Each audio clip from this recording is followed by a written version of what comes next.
Les belles dames, kobo sanate kozala abonné, pe ko cliquer na cloche pour boyer ba vidéo nyonso yasika. Merci. Bonjour les belles dames, j'espère que vous allez bien. Bienvenue sur Katabandako, j'espère que tout le monde va bien. Nous bien par la grâce de Dieu. Nous avons azobatela, nous avons continué à faire ce souffle de vie. Donc comme vous voyez, et le collègue souffle de vie, ils ont donc nous avons malam de Sengi, merci. Donc la deuxième vidéo dans laquelle nous commençons la deuxième vidéo, voilà. Donc la permis, pourquoi pas tout ça là on sukoba na malali, tout ça on a calme nyonso. Et vous tout na nini, tant on a zongi na ndako, na yo kutana na coller oyo. Na bi oh nzambe na lola nana ngotindeli ngai otu nanga nini nazi mafuta nanga ça fait 2 mois les belles dames que grâce beauté atira kingango na poste mboyebi ka kena tanga ba confinement ou donc zaki vraiment priorité té ya ko mafuta zaki mimbilo ko les zaki priorité ceux qui au commandé que le kono na poste donc ezunga 2 mois na zaki na mafuta nanga moko bika sur système pour mafuta mo botika kala ya grâce beauté et tika mo mkina si nazo pakola mona makola pakola mafuta ya Kilian mona makola pakola vaseline na Kilian donc la carbone mais tout n'a rien à sepeli ma casse parce que on ça fait 2 mois mais teinture nanga ils a toujours joli pour son nanga ils a toujours tout comme ma photo ya grâce beauté donc grâce beauté il y a mon autre pour lango mais pourquoi pas qu'il doit commencer la unboxing ya bilamba non ça bien try ho ya moi na pourquoi pas na ça ma photo nanga ba tout nanga la rose pas photo ni pas kolaka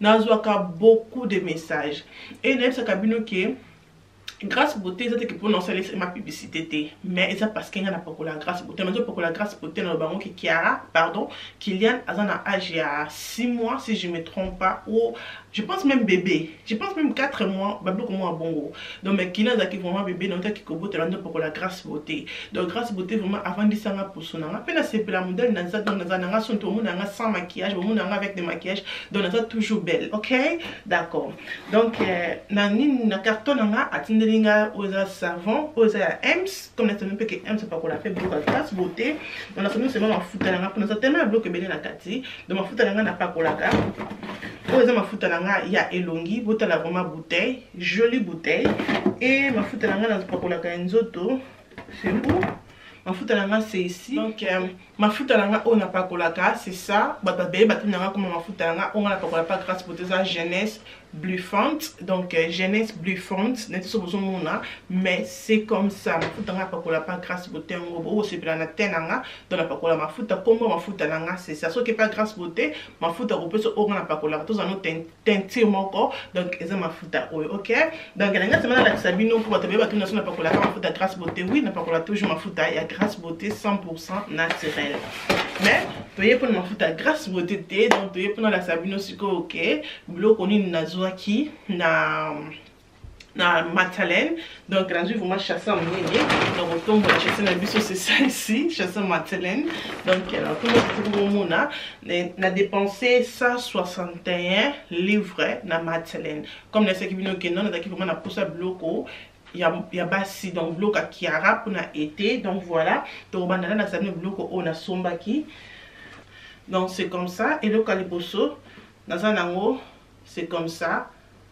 ce qui est rasaki moi malamu mais non la ça bien on en autres mais désolé donc encore la ça non en autres c'est comme ça et yena moi un sous-vêtement en haut comme vous on a sont bien en haut sous-vêtement non oui donc comme ça bon ils ont vraiment bien parce que n'engé moi bloc à Mickey boya Mickey bloc à Mickey bloc ils ont moto ils ont vraiment bien on a pris 9 livres et qualité en haut ils ont super qui comparé à qualité d'ango bien comparé à Primark bilamba nango qualité d'ango c'est vraiment bien comparé à Primark aussi prendre la robe na biso awa oh I love this dress bota to bomo na kira na moi li pape za robe à jean bomoni ma robe à jean des années na mo ba fleur donc ba fleur à pembe c'est vraiment joli net sur la caméra et lui ça joli bongo et na sima za lokola moi dans la sima na ba ça et ça les croisés de bozomona et ba eza la moi élastique wana donc c'est vraiment joli na sepele na na mona qui on a vu OK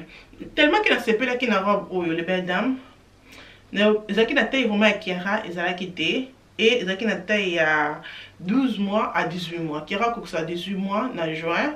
Donc après ça 18 mois na juin nabi na bola tissa ngo sema comme mini quoi, mini robe parce que na sepelé non vraiment et ça na taille pardon ezaki na prix à 9 livres. Donc c'est comme ça. Ezaki na prix 9 livres. Nia ce bloc son là ça bino eza bloc routine na Matsalène. Donc et na zupe robe au besoin na ça vraiment ba couleur. Oui, robe même ça c'est comme ça. C'est vraiment belle, vraiment jolie. Donc il y a couleur à jaune et bah fleur de besoin mona si manango pe c'est vraiment simple mais aux ça c'est taille à Kiara parce que nous sommes les blocs comme mingi bien on sommes les blocs à 18 mois à 23 mois donc aux ça qui n'a pris il y a 8 livres c'est comme ça n'a pris à 8 livres bon on a Kiara attends moi sandal jeune fille wapi dit tant on a qui dress na sepelek non maman na toke vacances les belles dames buta moi robe aux esco robe sur la terre on a moi aux à la plage c'est qu'on a moi les papa et ça là toujours c'est robe ratate donc sepelek vraiment na robe sur la qui m'a mis colo non on a mon pelin dans zwango ils a élastique awa comme vous mona ezo benda na petit batisi na vraiment vraiment ça batisi moko bien na te que batisi non ça moins cher té donc sepelek vraiment na robe oyo na on peut na taille na 18 mois à 23 mois et qui n'a pris à 12 livres. C'est vraiment simple comme vous avez la carte nango ça c'est vraiment hello qu'on a carte mais c'est vraiment simple. I really love this dress. Donc après na bon pe ça na on peut m'abêter hein. Après na bon pe ça na on peut m'abêter. On peut na que soit robe oyo, on se c'est bozo bima.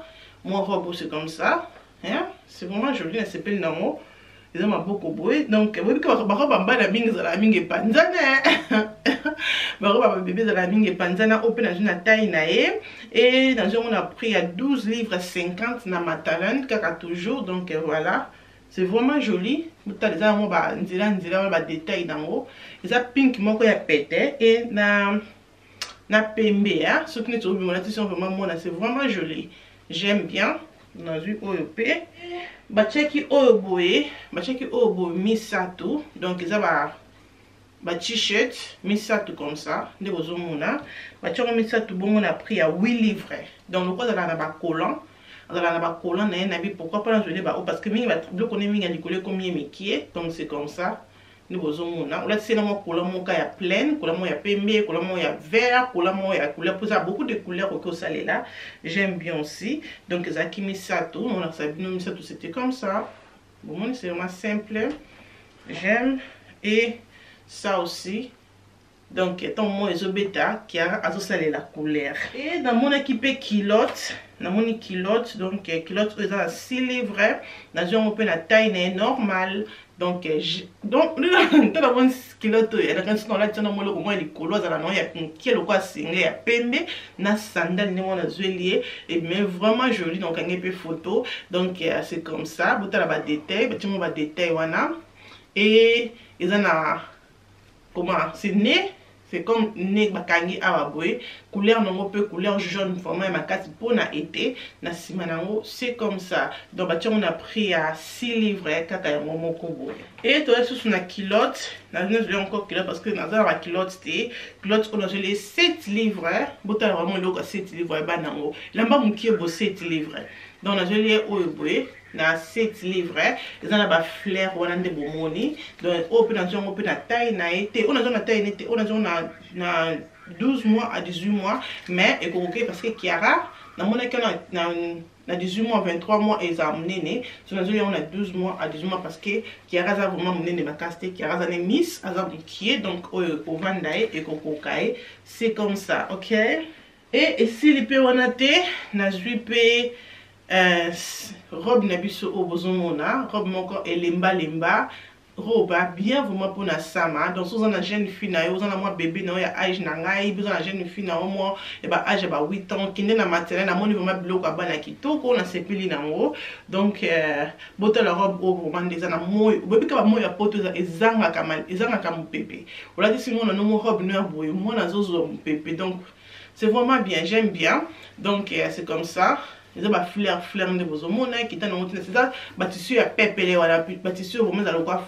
foulard et le quoi foulard comme ça les a pépélé c'est comme ça et on a dit en gros na 6 livres robe haute on a 6 livres nasepeli vraiment na anticiper na colère kaka kuna lisusu nazwi des jumpsuits, comment jumpsuits, oui, des jumpsuits au beau batiango na 8 livres botala moko c'est comme ça jumpsuit botala vraiment déjà c'est joli non tango la ton atiki mo mipende na mo maboka mabi sama oyo Kiara ayema be Kiara ayema be na sama oyo akosalela vraiment ba couleur abaki sama oyo le kasala kité parce que ça qui bébé mais sama oyo vraiment akoli donc comme ko tambola il faut asalela ba couleur donc c'est comme ça c'est joli j'aime bien abiki na nzoto ne pe ekosala vraiment belle donc la zone on a oui livre pour la zone on a taille normale pour na biki oyo ekokokai.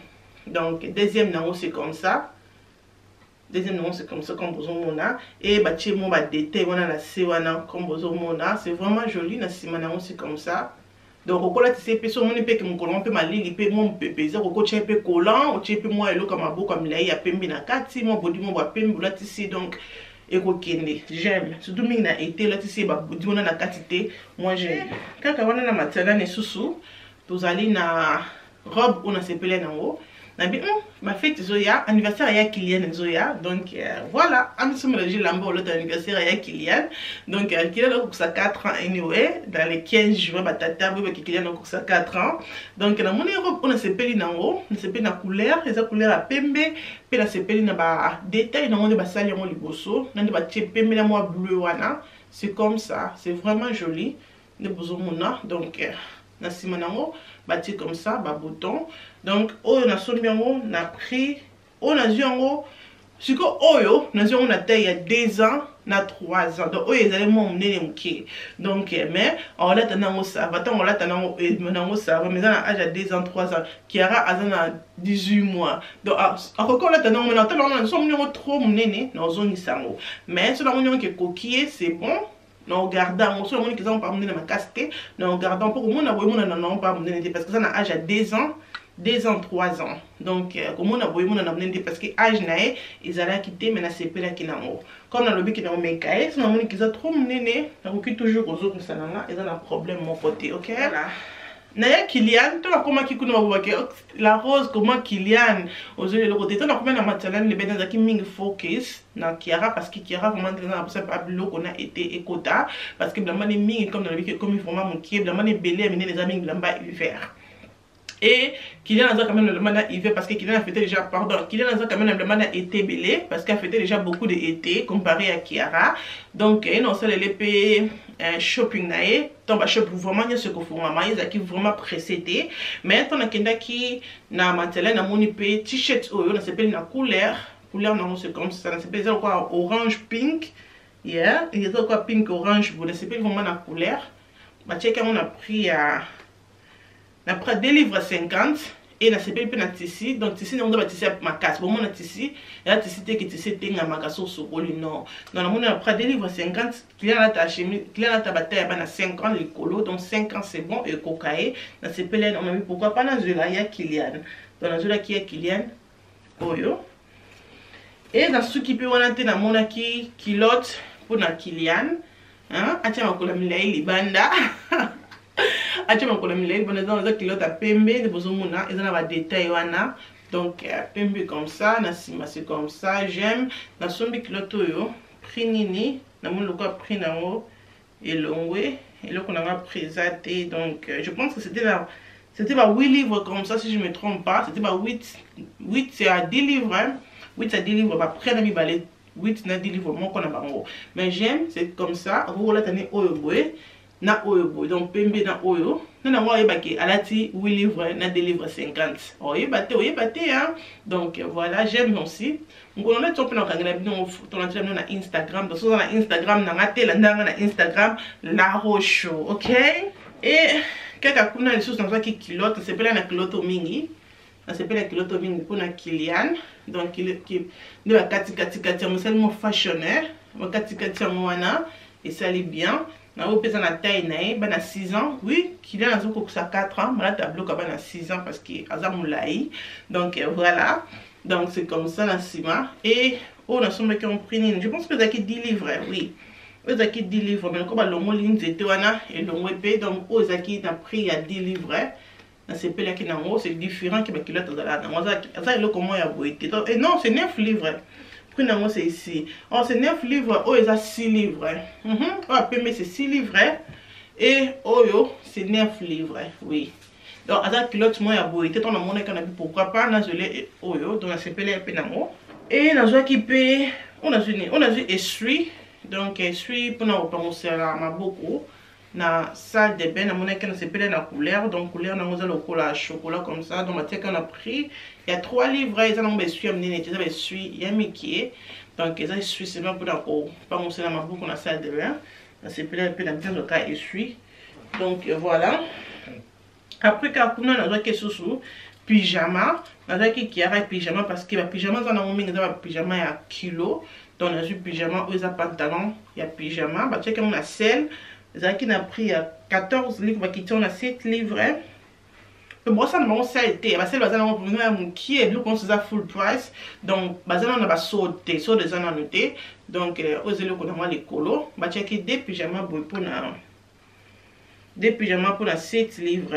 Oui, Zaki n'a pris 12 livres 50 pour dans original. Mais qui c'est on a pyjama pépélé. Donc, qui a mis un pyjama kilo. Ils sont là, c'est pyjama kilo, mais on a posonaé et comme on sait la loco là, bah boui. Donc, il y a quoi comme moulungete. Ce comme moulungete, ça dit bon, on a boui comme on sait donc comment on peut éviter que tchèble un bébé dans les autres.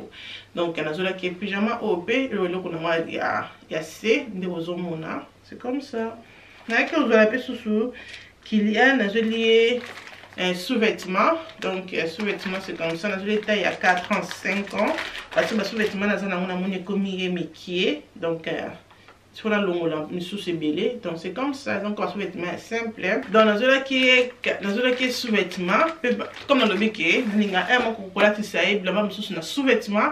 Il y a un chocolat qui blanc, sous un caleçon. Dans ma box short, c'est mi bali. Je préfère ça.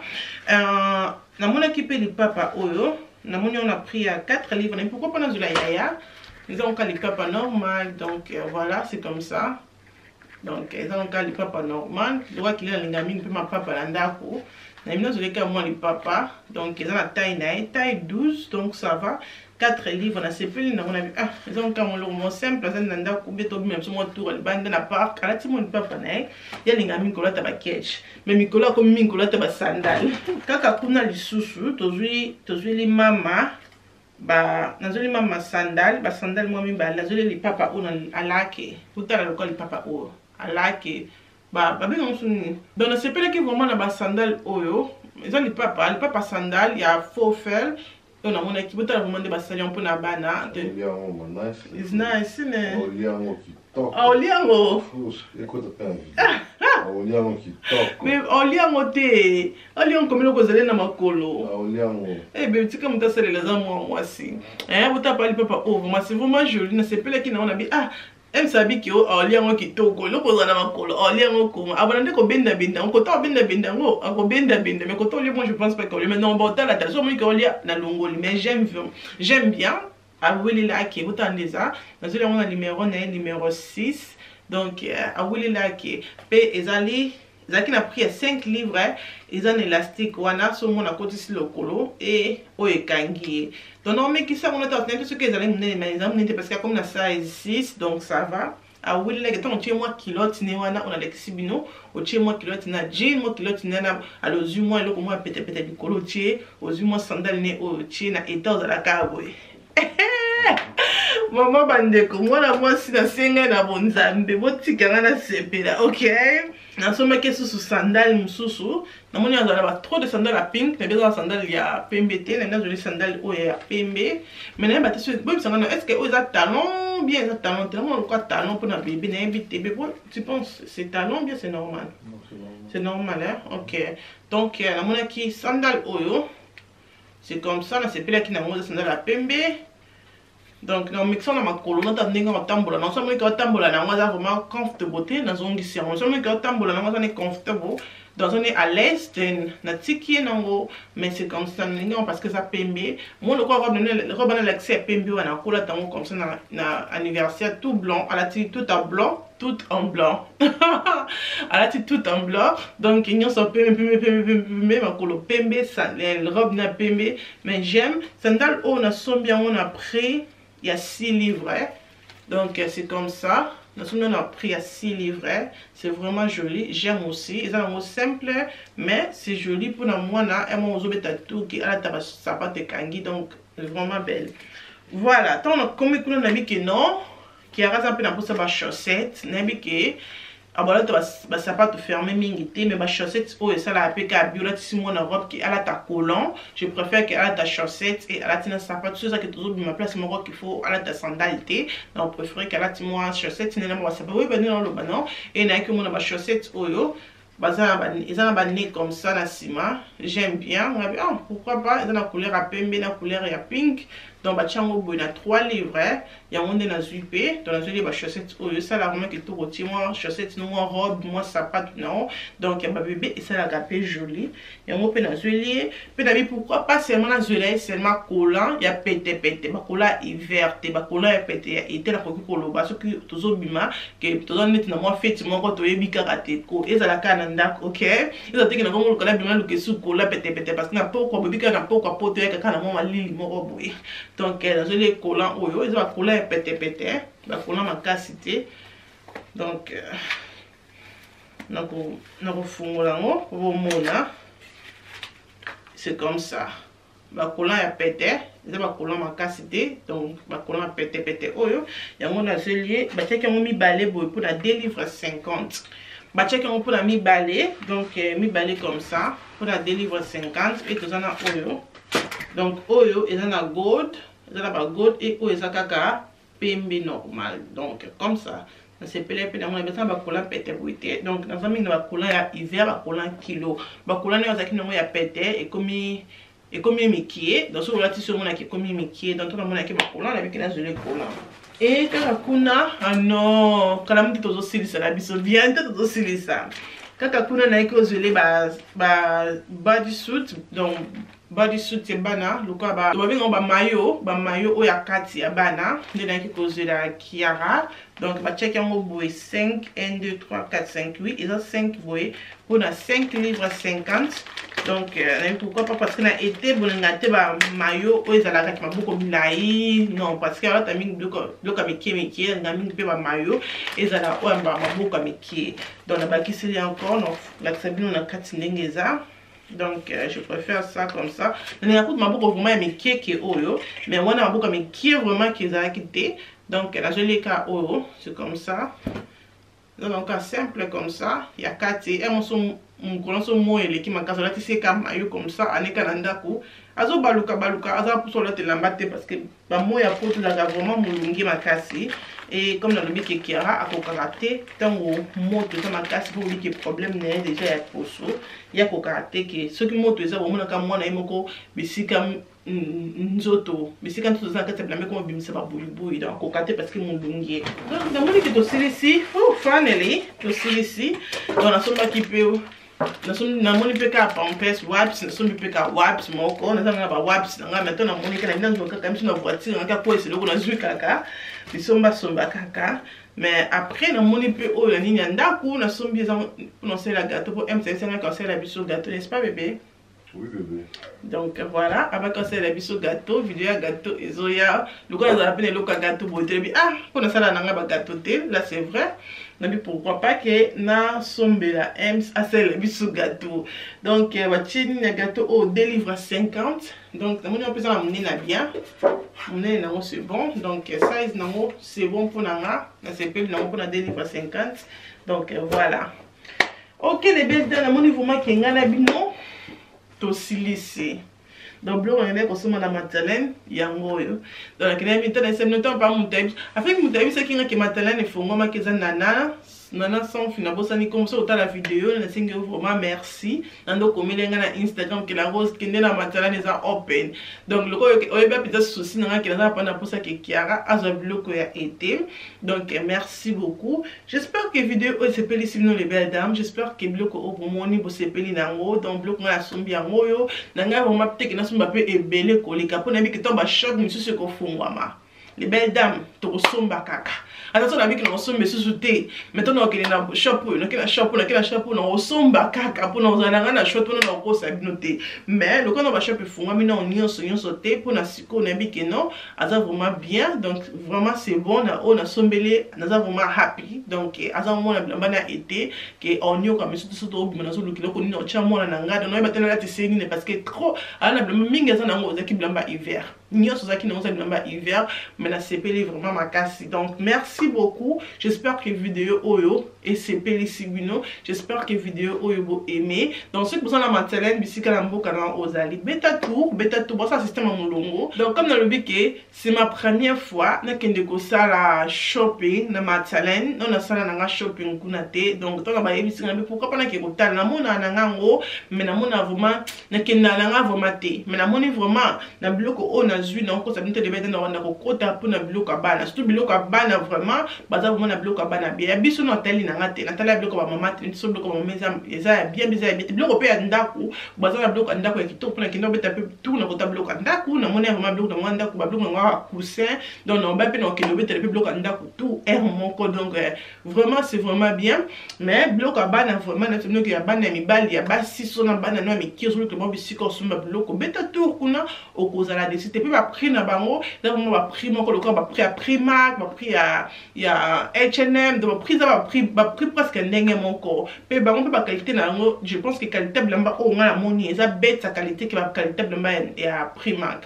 Donc Primark ça dépend de lamba Primark ozo kende vraiment eza plus ça dépend anyway parce que Primark pe blamba la mo pe matisa moi qualité na ngo, donc voilà anyway. Merci na ndenge ozaki wana, j'espère que vidéo oyo et c'est Pélicibino, j'espère que vous avez un plus pour aimer try.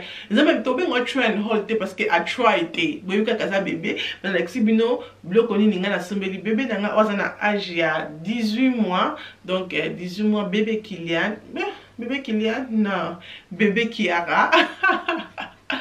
Donc bébé Kiara oza âge à 18 mois, donc pourquoi pas tout ça la shopping on a vu dans la shopping vraiment la sepeli a quand même bloc belé na prix ya mbongo auto bimisi bloc vraiment ebimi ebele.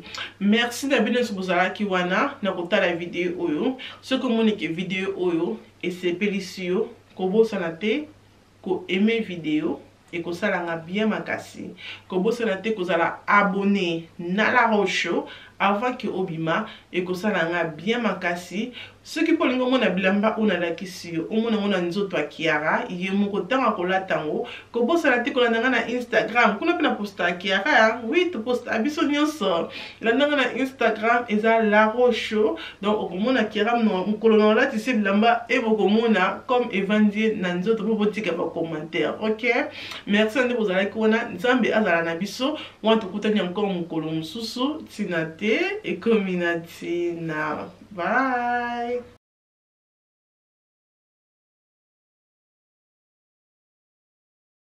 Hi Cedric, how are you today? I'm very fine, thank you. So tell us a bit about yourself. What do you do? Well, I'm an insurance expert, I'm a financial advisor. I help people when it comes to personal protection plans. So what we do basically, we put in place a financial package in case they have got an accident, sickness, or they fall into unemployment, they get made redundant. We make sure that we can provide some financial support for them and their family so they still can have a normal life.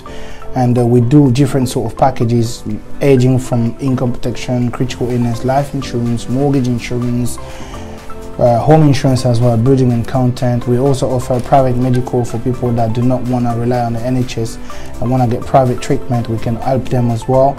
So we've got a different range of package, and we'll also help people in terms of mortgages, investment, and because we kind of expand now, we've got a bigger group and everything is going quite well. Okay, so how do you think it impacts the community? Well, I believe that can impact the community very positively. Why? Because when I started 9 years ago, I was on my own, and now I managed to build quite a big team of about more than 100 consultants with different nationalities, from English nationality, Portuguese nationality, Nigerian, Ghanaian. I've got a different range of people around me, Congolese as well, because I'm originally from Congo. I'm a son of Congo and son of Africa as well. So I've made sure that every sort of nationality work around me, so everybody around the globe, like live in the UK of course, can benefit from our services. And what we do basically, it's a tailored product, so we make sure the client comes first.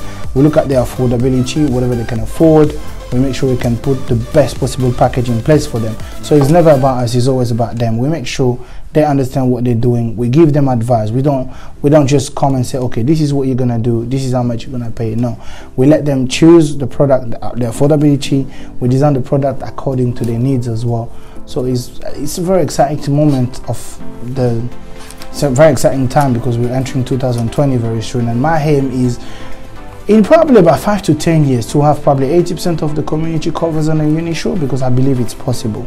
So we have an option as well to have more advisors. So we're doing a recruitment, but of course we have to do proper diligence check on the people, and if anybody believe out there that they have what it takes to become the next generation, the next me, the next Yannick, the next Noah, the next Shuruk, the next big advisor, like all the people that I've got around me, we've got an opportunity for them. Okay, how can our community benefit from it? Well, they can benefit from what we're doing by contacting us with my number that is below at the moment, or they can also send me an email, which is there as well. And all they do basically, as soon as they contact me, if I'm available, I'll come myself. If not, I'll send one of my advisor, one of my loyal and trusted advisor to come and help them. The good thing is we're all around the country. I've got people all around the country, Manchester, Birmingham, the South, anywhere. So if anybody from anywhere in the UK believe they need my services, they can contact me and I'll make someone available, if not myself, and we'll come and have a discussion and we'll tailor the product for them according to their need, and they're happy. So there's a lot of benefit. The benefit is you get a free advice. It's completely free of charge. We come, it's a conversation that we have. Once the conversation is finished, if they're happy, we do something very, very lovely and positive for them. So the benefit is there for them. Well, Cedric, it was a pleasure talking to you today. The pleasure was mine. Hopefully the community can benefit from this information.